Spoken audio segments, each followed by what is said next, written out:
이번 한 주간 새벽기도 말씀을 나누는 중에 제가 세상이 우리에게 물어오는 질문 하나가 있고 또 똑같이 그 질문을 하나님께서도 우리에게 묻는다는 말씀을 드렸습니다. 그 질문이 무엇이냐면 바로 너희는 정말 하나님을 믿느냐? 세상과 하나님께서 우리에게 물어오는 질문, 이 질문에 온전히 답할 수 있게 되기를 소망합니다. 또 하나, 하나님을 믿고 나면 그의 삶에서 성도에게 하나님께서 물으시는 질문 하나가 더 있습니다. 그것이 무엇이냐면 바로 너희의 왕은 누구냐 하는 겁니다. 너희에게 정말 내가 왕이냐? 그 질문을 하나님께서 우리에게 하고 있습니다. 우리가 겪는 많은 문제들의 원인은 대부분 내 마음대로 살아온 것, 내 마음대로 사는 것, 또 내 마음대로 살고 싶은 마음 때문에 많은 어려움을 겪고 살아갑니다. 성경에 보면 영적인 암흑기라고 할 수 있는 시대가 나옵니다. 바로 사사시대라고 할 수가 있습니다. 우리가 대표적으로 아는 삼손, 사사죠. 이 사사들이 다스렸던 시대를 영적인 암흑기라고 할 수가 있는데, 이 사사시대가 어떤 시대였느냐 하는 것을 성경이 아주 명확하게 설명하고 있습니다. 그래서 사사기의 앞부분과 마지막에 이 시대가 어떤 시대였냐라고 하는 것을 정확하게 표현하고 있는데 바로 자기 소견에 옳은 대로 행하였더라 라고 사사기 처음과 마지막에 딱 그 시대를 설명하고 있습니다. 하나님이 왕이신데 자기가 왕노릇하는 것, 자기 소견에 옳은 대로 행하는 것, 바로 자기가 왕노릇하는 거죠. 그 시대가 바로 사사시대라고 하는 겁니다. 그런데 영적으로 보면 지금 우리가 살아가는 이 시대에 또 우리의 마음의 상태가 사사시대와 똑같지는 않은가 하는 겁니다.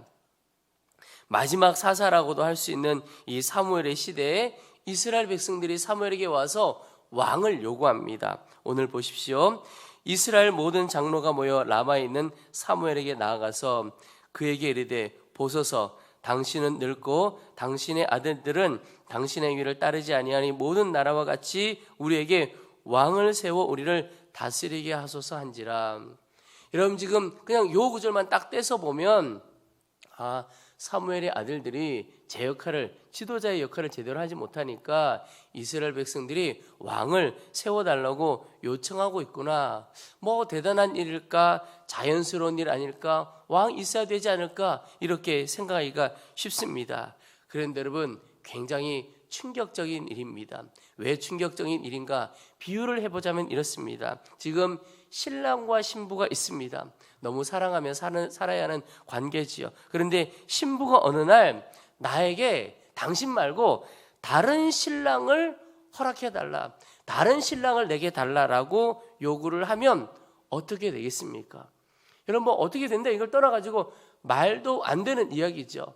신랑이 있는데 다른 신랑을 요구한다, 이건 말이 안 되는 거잖아요. 근데 지금 이스라엘이 그런 요구하고 있는 겁니다. 이스라엘이 왕 요구하고 있는 건 말이 안 되는 것인데, 왜냐하면 그들에게는 이미 왕이 있기 때문에 그렇습니다. 왕이 계신 거예요. 그들에게 누가 왕입니까? 하나님이 그들의 왕입니다. 왕이신 하나님이 계신데 또 다른 왕을 세워달라고 이스라엘이 요청하고 있는 겁니다. 여러분, 이 이야기를 들은 하나님의 마음이 어떠했을까요? 6절 7절 보면 우리에게 왕을 주어 우리를 다스리게 하라 했을 때에 사무엘이 그것을 기뻐하지 아니하여 여호와께 기도하며, 사무엘은 벌써 딱 안 겁니다. 이게 말이 안 되는 거구나. 이게 기뻐하지 않았다는 거죠. 근데 하나님 도대체 어떻게 해야 합니까? 기도를 한 거죠. 그때 주님께서 여호와께서 사무엘에게 이르시되 백성이 내게 한 말을 다 들으라. 이는 그들이 너를 버림이 아니요 나를 버려 자기들의 왕이 되지 못하게 함이니라. 하나님이 왕으로 계신데 왕으로 섬기지 않겠다는 겁니다. 그것은 하나님께서 뭐라고 표현하시냐면 나를 버렸다라고 하나님이 표현하고 계십니다. 여러분, 하나님을 왕으로 섬기지 않는 것은 하나님을 섬기는 것처럼 보여도 사실은 하나님을 버린 것이다, 하나님 믿지 않는 것이다 라고 성경이 기록하고 있습니다. 하나님을 왕으로 모시고 사는 사람은 표시가 납니다. 다릅니다. 사람들이 보면 알게 되는 것이 저 사람이 다르구나, 저 사람에게는 왕이 계시구나. 저 사람은 자기 생각대로, 자기 욕심대로, 자기 뜻대로 살지 않는구나. 저분에게는 왕이 계신데 그분이 바로 예수님이시구나. 주변 사람도, 우리의 가족들도, 또 우리의 이웃들도 다 알게 되고 인정하게 됩니다. 여러분, 오늘 예배는 우리 모두가 다 그렇게 되기를 축원합니다.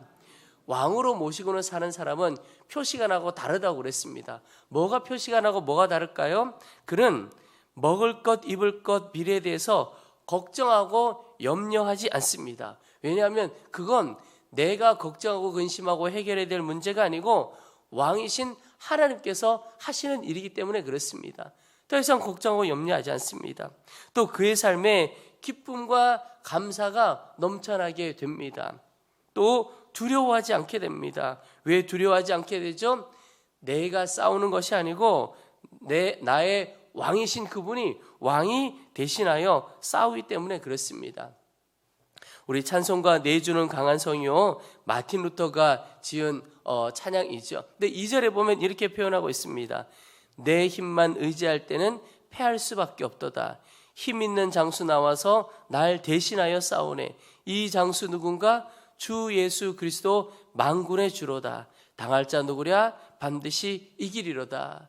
여러분, 나의 왕이신 그분이 나를 대신하여 싸우는 겁니다. 왕이 있는 분, 예수님을 왕으로 모신 사람은 그렇게 승리를 경험하게 되는 거죠.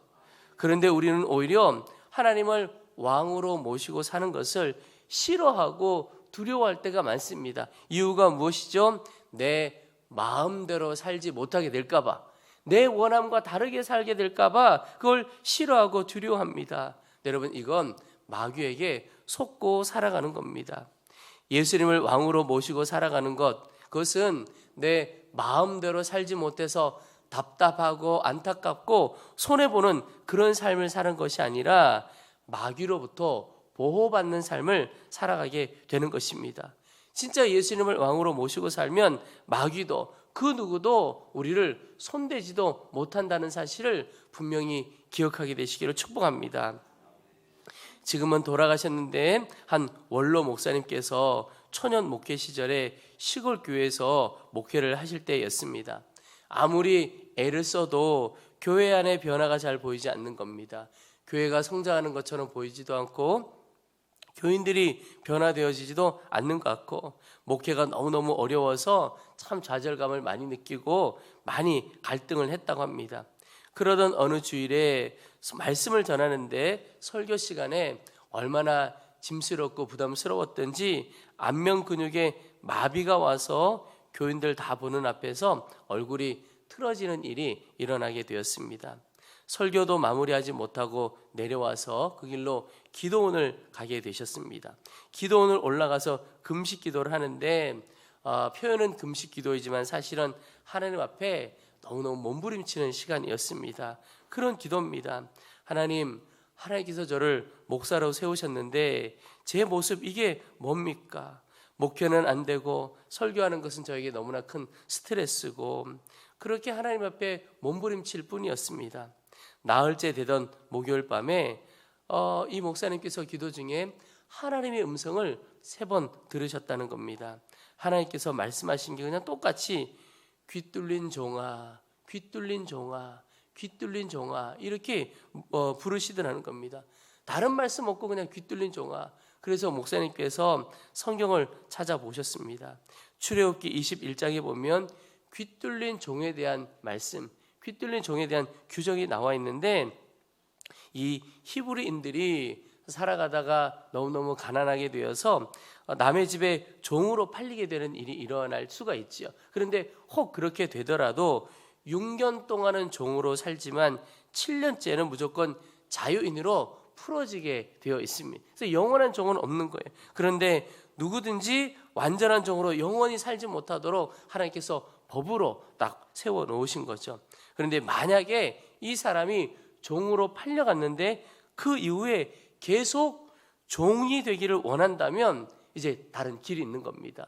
그를 재판장 앞으로 데려갑니다. 그를 문이나 문설주 앞으로 데리고 가서 송곳으로 그 귀를 뚫습니다. 그러면 그가 영원히 그 주인을 섬기게 되리라고 하는 규정을 정해 놓은 겁니다. 그러니까 자발적으로 종이 되어지는 거죠.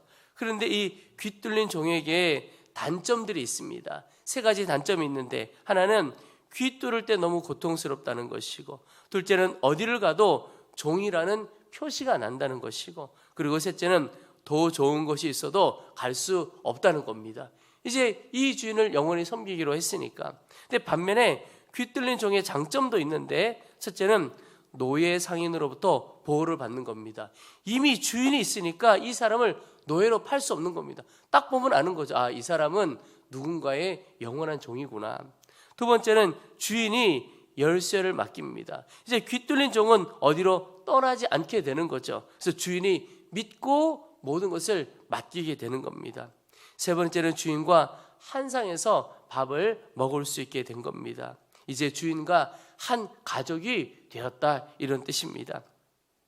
그 목사님께서 그 규정을 읽고 그 말씀을 읽고, 그렇군요, 하나님, 저는 하나님의 영원한 종입니다. 귀 뚫린 종입니다. 그런 고백이 나오고, 또 자기와 같은 사람을 하나님께서 귀 뚫린 종으로 받아주셨다는 사실이 마음에 믿어진 겁니다. 뭐가 믿어지냐? 아, 하나님이 나를 보호하시는구나. 하나님이 나에게 이 목회를 믿고 맡겨주셨구나. 하나님과 내가 한 가족이구나. 이게 마음으로 막 믿어지는 겁니다. 그리고 뜨겁게 눈물을 흘리면서 목회할 새 힘을 얻으셨다는 겁니다. 그러는 마음의 목회 스트레스, 개인적인 열등감, 그런 것들이 다 사라져서 이후에 주님께 맡기고 목회를 아주 기쁨으로 잘 하실 수 있으셨다는 겁니다. 여러분, 이것이 바로 예수님을 왕으로 모시고 사는 사람들의 축복입니다. 우리가 예수님의 종된 자죠. 그 축복이 우리에게 있는 겁니다. 하나님이 우리를 보호하십니다. 하나님이 우리에게 믿고 맡겨주시고 하나님과 한 가족이 된 겁니다. 이게 얼마나 놀라운 일입니까? 하나님께서 내 인생의 왕이 되신다는 것은 나의 무언가를 빼앗아가는 것이 아닙니다. 여러분, 어려운 길로 가는 것이 아니라 가장 복된 길로 가는 것임을 알아야 하겠습니다. 하나님을 왕으로 삼고 사는 삶, 두려운 삶, 괴로운 삶이 아니라 기쁨과 감격의 삶입니다. 왜냐하면 만왕의 왕이신 그분이 내 삶에서 역사하시는 삶이기 때문에 그렇습니다. 여러분, 하나님이 역사하시고 하나님을 경험하는 삶, 얼마나 놀라운 삶이 되겠습니까? 그래서 우리가 해야 할 것이 있습니다. 우리가 이제 그동안 너무나 내 마음대로 살아온 거죠. 그래서 이제는 삶을 바꿔야 합니다. 근데 한순간에는 되어지지 않아서 훈련이 필요합니다. 어떤 훈련? 일상에서 하나님께서 나의 왕 되신 훈련을 해 가야 합니다. 그래야 하나님이 왕 되신 사람의 삶의 기쁨을 맛볼 수 있게 되는 것입니다. 그래서 여러분, 오늘 이제부터 한순간 한순간 하루하루 하나님이 왕이심을 훈련해 나아가는 겁니다. 어떤 사람에게 친구 셋이 있었는데 너무나 친한 친구, 좋아하는 친구, 약간 서먹한 친구가 있었다고 합니다. 어려운 일이 생겨서 재판을 받게 되었는데 가장 친한 친구는 같이 가주지 못하겠다고 하더라는 겁니다. 좋아하는 친구는 재판정 문 앞까지만 가겠다. 서먹하던 친구는 기꺼이 재판장에게 함께 가서 자신을 변호해 주었다는 겁니다. 비유의 말씀인데요, 세 친구는 우리가 세상을 살아가는 동안 귀하게 여기는 것들입니다. 가장 친한 친구는 재물이고, 좋아하는 친구는 명예고, 서먹한 친구는 예수님입니다. 정말 중요한 순간 재물이나 명예나 이런 것들은 우리와 끝까지 함께하지 못합니다. 그러나 우리와 끝까지 함께해 줄 친구는 주님밖에 없다, 그 이야기를 하는 것이죠. 여러분, 우리에게 주님밖에 없습니다. 그분이 우리의 왕이십니다. 우리 앞에 혼란스러운 일도 많고 두려운 일도 많습니다. 그러나 이제 정말 우리에게 필요한 것, 정말 살아가야 할 것이 있다면 예수님의 왕되심이 절실한 때입니다. 예수님을 왕 삼고 살아가는 것입니다. 그 훈련을 어떻게 할 것인가? 여러분, 모든 순간에 하나님께서 왕이심을 인정하는 겁니다. 하나님께서 나와 늘 함께 하시고 그분이 왕이시다, 이걸 인정하는 거예요. 유대인들의 이야기 중에 그런 이야기가 있습니다. 한 어머니가 자기 아들을 랍비에게 데려갔습니다. 그때 랍비가 아이에게 질문을 하기를, 얘야, 하나님은 어디 계시니? 네가 나에게 하나님이 어디 계신가 말을 해준다면 동전 1개를 주겠다. 이 랍비가 아이가 이런 질문에 대답을 할 수 있을까? 별로 그냥 하찮게 여겼습니다. 근데 아이가 갑자기 이야기를 하기를, 선생님, 제가 하는 질문에 대답을 해주시면 저는 선생님께 동전 2개를 드리겠습니다. 무서운 아이죠. 근데 이 아이가 뭐라고 그러냐면, 선생님은 저에게 하나님께서 어디에 안 계신지를 말해 주실 수가 있겠습니까? 랍비는 물은 것이, 하나님이 어디 계신가 말하면 동전 1 주겠다. 근데 아이는 하나님이 어디에 안 계신지를 말씀해 주시면 동전 2개 주겠다. 이 아이의 말이 무엇입니까? 하나님 안 계신 곳이 어디 있습니까? 라고 하는 거죠. 여러분, 우리가 인정하지 않는다고 하나님이 어딘가에 안 계신 게 아닙니다. 내가 인정하지 않는다고 하나님이 왕이 아니십니까? 이미 왕이십니다. 그러나 우리가 인정해야 하는 겁니다. 하나님이 나의 왕이심을 인정해야 하는 겁니다. 가끔 그런 기사를 볼 때가 있습니다.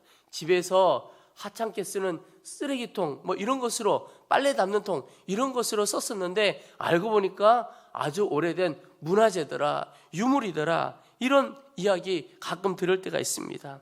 여러분, 그것이 엄청난 가치를 가지고 있는 것이지만 모르면 그런 일이 벌어지는 겁니다.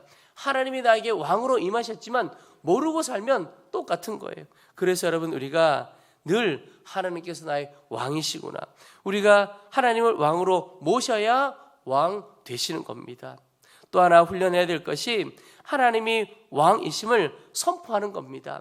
여러분, 마음속으로 인정하는 것에서부터 시작해서 입술로 고백하는 데까지 나아가야 합니다. 왜냐하면 입술에 권세가 있기 때문에 그렇습니다. 우리가 말한 대로 열매가 맺히는 겁니다. 잠언에 보면 사람의 입의 열매로 인하여 복록을 누리거니와 사람은 입에서 나오는 열매로 말미암아 배부르게 되나니 곧 그의 입술에서 나는 것으로 말미암아 만족하게 되느니라. 여러분, 가족들 사이에서도 서로 사랑합니다, 감사합니다 계속 말해 보십시오. 정말 사랑해지고 감사가 되어지는 거예요. 말한 대로 되는 거죠. 그래서 하나님이 나의 왕이시라면 그걸 인정하고 입술로 선포하는 겁니다. 마음에서 인정되는 것이 입술로 선포하는 데까지 가야 하는 거죠. 그게 도장 찍는 겁니다. 여러분, 서류를 다 만들어 놓고 그렇구나, 이건 효력이 없는 거죠. 도장을 찍어야 하는 거죠. 입술에서부터 도장 찍는 일이 필요한 겁니다. 여러분, 하나님께서 나의 왕이심을 경험하고 싶다면 우리 그런 표현을 쓰죠. 노래를 부르는구나, 이런 표현을 쓰죠. 우리의 자녀들이 뭐 사달라고 계속 조르면 너는 계속 그것만 노래를 부르는구나, 이런 표현을 하잖아요. 근데 하나님께 똑같은 겁니다. 하나님이 나의 왕이시라면 하나님 나의 왕이십니다. 나는 주님의 종입니다. 끊임없이 노래를 부르는 겁니다. 어떤 일을 만날 때도 주님께서 이 일의 왕이십니다. 어디를 가도 주님께서 이 땅의 왕이십니다. 누구를 만나도 주님께서 이 만남의 왕이십니다. 그래서 할 것은 일어나면 주님, 이 가정의 주인이 주님이십니다. 하나님께서 이 가정의 왕이십니다. 하나님께서 내 인생의 왕이십니다. 늘 고백하고 선포하는 겁니다. 그 훈련을 해보시기 바랍니다. 여러분, 오늘 우리가 입술이 열릴 때 그 드라마 너무 재밌더라, 어디 가면 너무 재밌더라, 이런 걸로 우리의 입술을 소비하지 말고 하나님의 왕이심을 선포하고 찬양하는 입술 되기를 축복합니다. 또 하나 훈련할 것, 왕이신 하나님께 이제 물으며 살아가는 겁니다. 여러분, 왕이라고 하는 것이 어떤 존재입니까? 그가 통치권을 가지고 있다, 결정권을 가지고 있다, 이런 뜻입니다. 만약에 왕인데 통치권도 없고 결정권도 없다면 그건 왕이라고 할 수 없는 거죠. 우리가 역사에 보면 왕이 있는데 허수아비 왕, 어떨 때 허수아비 왕입니까? 어떤 신하가 훨씬 힘이 세가지고 결정하는 모습은 그냥 왕에게 있는 것 같지만 실제 결정은 신하가 한다든지 내시가 한다든지, 그러면 허수아비 왕이잖아요. 왕이라고 할 수가 없는 거죠. 결정권, 통치권을 가지고 있어야 하는 겁니다. 그래서 우리의 삶에 하나님께서 왕이시다, 그것 인정한다는 것은 하나님께서 통치권과 결정권을 가지고 있다, 그분이 내 인생을 다스리는 분이시다라고 하는 겁니다. 근데 이것도 참 어렵게 느껴집니다. 왜냐하면 우리가 인생의 대부분을 내가 결정하고 통치권 가지고 살아왔기 때문에 그렇습니다. 내 마음대로 내가 결정하고 살아서 이것 바꾸기가 참 어려운 것입니다. 여러분, 결혼을 하거나 사업을 하거나 인생에 엄청난 결정을 해야 할 때가 있죠. 근데 그때 하나님께 묻지도 않고 기도하지 않고 결정하는 분들이 가끔 있습니다. 저는 그런 분들을 볼 때마다 야, 참 저분의 믿음이 대단하다 이런 생각이 듭니다. 용기가 대단하다 이런 생각이 듭니다. 무엇을 믿고 그렇게 결정하는 겁니까? 하는 생각이 드는 거예요. 도대체 어떤 믿음이 저에게서 저 믿음이 어디서 나왔을까? 여러분, 이런 분들은 사실은 자기가 왕입니다. 내 하고 싶은 대로 내가 결정하는 거죠. 그래서 하나님의 말씀에 귀 막고 삽니다. 하나님의 말씀 들으면 잘못하면 내가 원하는 길로 가지 못할까 봐, 결정권 빼앗길까 봐 귀 막고 삽니다. 그래서 하나님께서 그렇게 말씀을 하시는데 귀 막고 사는 거죠. 그런데 놀라운 건 그러다가 어려움 겪거나 실패하면 하나님 원망합니다. 한 번도 하나님의 말씀대로 살진 않았는데 그렇게 살지 못하면 또 왜 나를 이렇게 살게 하냐고 원망합니다. 여러분, 오늘 하나님을 왕으로 인정하는 훈련, 작은 일에서부터 하나님께 물어보시기 바랍니다. 하나님, 이 일은 어떻게 할까요? 갈까요, 말까요? 여러분, 오늘 기도하실 때도 똑같습니다. 기도 시간 되면 이제 빨리 집에 가야지 이렇게 생각하지 마시고, 주님, 오늘 얼마나 기도할까요? 무엇을 기도할까요? 그래서 하나님께서 일어나서 가라 그러면 가보는 겁니다. 그 결단을 해보시는 거죠. 그것이 하나님의 왕되심을 정말 인정하고 왕의 능력이 우리 가운데 임하는 길입니다. 그리고 훈련해야 될 것이 있다면, 물었다면 이제 왕이신 그 하나님께 순종하는 겁니다. 여러분, 성도의 삶은 결국 어떤 것으로 요약될 수 있냐면, 왕 되신 그 하나님께 묻고 그 하나님께서 말씀하시면 그 말씀대로 순종하며 살아가는 것, 그게 우리 성도의 삶이고 종의 삶입니다. 근데 그 결국 하나님의 역사를 경험하는 것은 순종입니다. 그 말은 순종까지 가야 하나님을 경험하게 되는 것이고, 순종까지 가야 하나님을 진짜 왕으로 모시고 사는 겁니다. 이런 말은 하나님 나의 왕이십니다. 그런데 왕의 말씀과는 전혀 상관없이 산다면 그건 왕으로 인정하고 섬기는 것이 아니죠. 여러분, 잘 보십시오. 이스라엘 백성들이 하나님 외에 다른 왕들을 구하고 나서 그들의 삶의 형편이 좋아졌습니까? 그들이 정말 그토록 바랬던 것처럼 왕 세워주십시오, 우리 다른 나라들처럼 왕 세워주십시오, 하나님 외에 다른 왕을 구했지요. 그래서 하나님께서 나를 버렸구나. 그리고는 왕 세워주셨습니다. 너희 마음대로 해라. 그런데 그 이후에 그들의 삶이 좋아졌느냐, 행복해졌느냐? 절대 그렇지 않습니다. 더 어려워지게 되었습니다. 무엇을 뜻합니까? 여러분, 오직 하나님께서 우리에게 왕 되실 때 가장 행복한 삶을 살아가게 됩니다.